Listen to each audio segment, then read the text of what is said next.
বেলের শরবত অনেকেই ভালো লাগে, আমারও ভালো লাগে। তো আজকে আমি বেলের শরবত নিয়ে এসেছি। আমাদের গ্রামের বাড়িতে বেল হয়েছে, সেই বেলেরই একটা নিয়ে এসেছি। তো বেলটা 2-4 দিন রাখার পর ভালোই পেকে গেছে, আর একটু পাকলে ভালো হতো, কিন্তু বেশি দিন রাখলে তো আবার নষ্ট হয়ে যাবে। যে ফ্রিজ থেকে বার করে বেলটাকে আমি ওটা চেঁচে নিচ্ছি। এটা কিন্তু অর্ধেকটা বেল নিয়েছি, অনেকটা বড় ছিল, তো দুজন খাবে তো অতটা লাগবে না।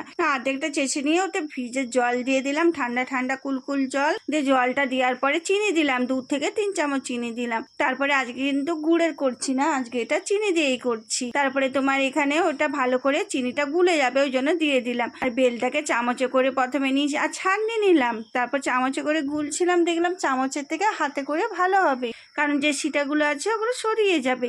দিয়ে গোলা হয়ে গেছে, ছাঁকনি করে ছেঁকে নিলাম। ছাঁকনি করে তো ছাঁকলে যায় না, সিটাগুলো থেকে যায়। দেখো 1 বাটি হয়েছে, এর বেশি নিলে কিন্তু অনেক হয়ে যেত, ওই জন্য অর্ধেকটাই বেল নিয়েছিলাম। দিয়ে এটার মধ্যে আমি একটু মানে ঘুলিয়ে নিচ্ছি, তলা উপর করে নুন দিয়েছিলাম। শরবতটা রেডি হয়ে গেছে, আর এমনি নুনও দিয়েছিলাম। তো 2 গ্লাস নিয়েছি, 2 গ্লাসে নিয়ে নিলাম। তারপরে গ্লাসে আমি ছেলের উপরে 2টো গ্লাস, একটা কাঁচের গ্লাস, তার উপরে বাটি করে দিয়ে দিচ্ছি। বাটি করে না দিলে তোমার পড়ে যাবে, গায়ে লেগে যাবে, ওই জন্য বাটি করে ঢেলে নিলাম। ওই জন্য বাটি করে ঢেলে দিচ্ছি। এক বাটি ছোট বাটিটা তো ধরতে দেরি লাগছে, গ্লাসটা একটু বড়।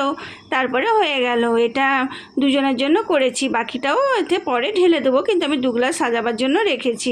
যে হয়ে গেল, উপর থেকে একটু বিট লবণ দিয়ে দিলাম, দুটোতেই অল্প অল্প 1 চিমটে করে, আর গোলমরিচের গুঁড়ো দিয়ে দিব। তারপরে দই দিলেও হয়, দই আজকে থাকেনি বলে দিলাম না, ব্যাস এইরকম করেই বানিয়ে নেবেন। এই গরমে বেলের শরবত দারুণ লাগবে। গোলমরিচ গুঁড়ো দেওয়া হয়ে গেল, তারপরে এখানে খাবার জন্য রেডি একদম।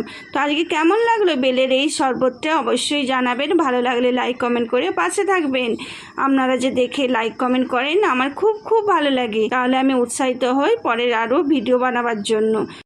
আপনাদেরকে অসংখ্য অসংখ্য ধন্যবাদ পুরোটা দেখেছেন তার জন্য। এখন আসছি, পরে দেখা হবে নেক্সট ভিডিওতে। ভালো থাকবেন।